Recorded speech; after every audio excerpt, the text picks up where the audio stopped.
शुरू अल्लाह के नाम से और करोड़ा दरूद व सलाम मोहम्मद अरबी और उनकी आल पर। मैं हूं डॉक्टर रऊफ़ राना और आप देख रहे हैं फार्मासिस्ट ऑनलाइन। आज की इस वीडियो में हम डिस्कस करेंगे इनोसिटा प्लस के बारे में।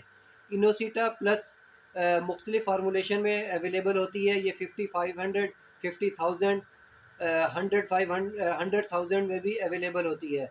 और इनोसिटा प्लस जो है XR में भी अवेलेबल होती है। डॉक्टर आपकी शुगर की मिकदार, आपकी बीमारी का तयन करके इसकी जो फार्मूलेशन है, इसकी स्ट्रेंथ जो है उसका तयन करता है। ये किस तरीके से शुगर को कंट्रोल करती है, इसके मुमकिन साइड इफ़ेक्ट्स क्या-क्या हैं, इसका दुरुस्त तरीका इस्तेमाल क्या है और इसका जो डोज़ है इसका तयन किस कदर ज़रूरी है। ये तमाम सवालात आज की इस वीडियो का मौज़ू हैं। इससे पहले कि अगर आपने हमारा ये चैनल सब्सक्राइब नहीं किया तो बराए करम इसको सब्सक्राइब करके हमें सपोर्ट कीजिए, ताकि हम ऐसी मज़ीद मालूमाती वीडियोज़ आपके साथ शेयर करते रहें। इनोसिटा प्लस शुगर के मरीज़ों में शुगर की ज़्यादती को कंट्रोल करने में इस्तेमाल होती है। इसकी अफादियत इन मरीज़ों में भी होती है जो पहले ग्लिमप्राइड जैसा कि एमरिल, गैट्रिल इस्तेमाल करते रहे हों या ग्लूकोफेज इस्तेमाल करते रहे हों और उनकी शुगर बेहतर तरीके से कंट्रोल ना हो रही हो। और ये इन मरीज़ों में भी इस्तेमाल की जाती है जो इंसुलिन का तो इस्तेमाल करते हों, लेकिन इंसुलिन के इस्तेमाल के साथ-साथ इनके शुगर लेवल जो है वो कम नहीं होता। इनोसिटा प्लस में 2 किस्म के इंग्रेडिएंट, 2 साल्ट पाए जाते हैं। पहला सीटाग्लिप्टिन और दूसरा मेटफॉर्मिन होता है।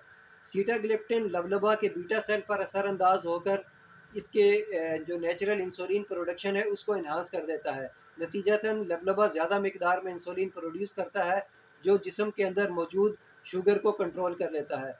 दूसरी साइड पे जो यही सीटाग्लिप्टिन लबलबा के जो अल्फ़ा सेल होते हैं उस पर भी असरअंदाज करता है और ग्लूकागॉन की जो मिकदार है उसको कम से कम कर देता है, जिससे जिस्म के अंदर शुगर कम मिकदार में पैदा होती है। इस तरह सीटाग्लिप्टिन 2 तरीके से काम कर रहा होता है। पहले ये लबलबा को एनहांस करता है कि वो ज़्यादा तो इंसुलिन प्रोड्यूस करे, और दूसरा जिस्म के अंदर जो शुगर की मिकदार है वो भी कम प्रोड्यूस कर रहा होता है। इसका दूसरा इंग्रीडिएंट, दूसरा साल्ट मेटफॉर्मिन है। ये वही साल्ट है जो ग्लूकोफेज वगैरह में भी पाया जाता है।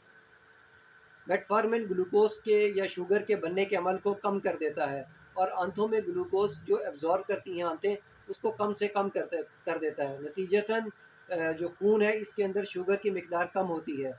और मेटफॉर्मिन जो इंसुलिन की जो काम करने की सलाहियत है उसमें भी इजाफा कर देता है।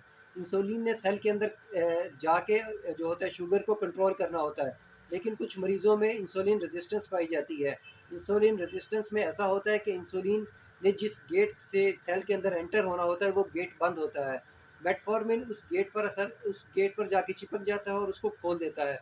नतीजतन सारी के सारी इंसुलिन सेल के अंदर पहुंच जाती है और उसकी जो काम करने की सलाहियत है वो ज़्यादा हो जाती है। इस तरह इंसुलिन के जो वैसे मरीज़ जो इंसुलिन इस्तेमाल करते हों, उन वो साथ मेटफॉर्मिन इस्तेमाल करें तो इंसुलिन की जो अफादियत है वो ज़्यादा हो जाती है। इनोसिटा की जो डोज़ का तयन है बड़ा ही सोच समझ कर करना चाहिए। बल्कि मेरा मशवरा है कि तमाम डॉक्टर साहिबान को ये प्रिस्क्राइब करने से पहले जीएफआर का टेस्ट लाज़मी करवा लेना चाहिए। ये टेस्ट गुर्दों की सलाहियत को नापने के लिए इस्तेमाल किया जाता है। ऐसे मरीज़ जिनमें जीएफआर की वैल्यू 60 से 89% हो, यानी कि जिनके गुर्दे ज़्यादा बेहतर तरीके से काम कर रहे हों, वो 50/1000 दिन में 2 दफ़ा इस्तेमाल कर सकते हैं। और ऐसे मरीज़ जिनमें जीएफआर 45 से 59 हो, वो 50/500 की जो डोज़ है वो दिन में 2 दफ़ा इस्तेमाल कर सकते हैं। और ऐसे मरीज़ जिनमें जीएफआर की मिकदार 30 से 44 हो, वो 50,000 दिन में 1 दफ़ा इस्तेमाल कर सकते हैं। और ऐसे मरीज़ जिनमें जीएफआर की मिकदार 30 से कम हो, उनको इसका इस्तेमाल नहीं करना चाहिए।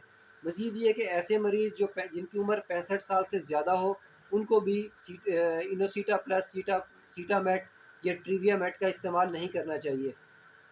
क्योंकि ऐसे मरीज़ों के अंदर जो गुर्दे होते हैं उनकी काम करने की सलाहियत कम से कम हो जाती है। अगर हम इनको मेटफॉर्मिन और सीटाग्लिप्टिन देंगे तो ये गुर्दों को मज़ीद ख़राब कर देंगे। इसलिए 65 साल के से ज़ायद उम्र के अफ़राद जो हैं उनको ये प्रिस्क्राइब नहीं करनी चाहिए और उनको इस्तेमाल नहीं करना चाहिए। ऐसे मरीज़ जो अरसा दराज से इनोसिटा इस्तेमाल कर रहे हों और उनकी उम्र 65 से ज़्यादा हो गई हो, उनको दोबारा अपने डॉक्टर से कंसल्ट करना चाहिए, ताकि डॉक्टर आपको इसके इसके मुतबादिल कोई और जो ट्रीटमेंट है वो स्टार्ट करवा सके। इनोसिटा जो है खून के अंदर विटामिन B12 की मकदार को कम कर देती है। इसलिए ऐसे मरीज़ जो इसको इस्तेमाल कर रहे हैं उनको साथ-साथ विटामिन B12 का सप्लीमेंट भी ज़रूर इस्तेमाल करना चाहिए, ताकि जिस्म के अंदर विटामिन B12 की जो कमी है वो पूरी हो सके। इनोसिटा खाने के साथ, पहले, बाद में या खाने के दरमियान तीनों सूरतों में इस्तेमाल की जा सकती है। इसके मुमकिन साइड इफ़ेक्ट में पेट दर्द, सर का दर्द, सर चकराना वगैरह हो सकते हैं। इसके साथ-साथ बाज़ औक़ात कुछ मरीज़ों में पेट की ख़राबी या लूज़ मोशन की शिकायत भी मिलती है। कुछ बहुत यस लेकिन ऐसे मरीज़ बहुत ही कम होते हैं। अगर आपको हमारी ये वीडियो पसंद आए तो इसे लाइक कीजिए और दोस्तों के साथ शेयर करें। खुदा आपको और आपके तमाम अहले खाना को सेहत और तंदुरुस्ती अता करे। अल्लाह हाफ़िज़।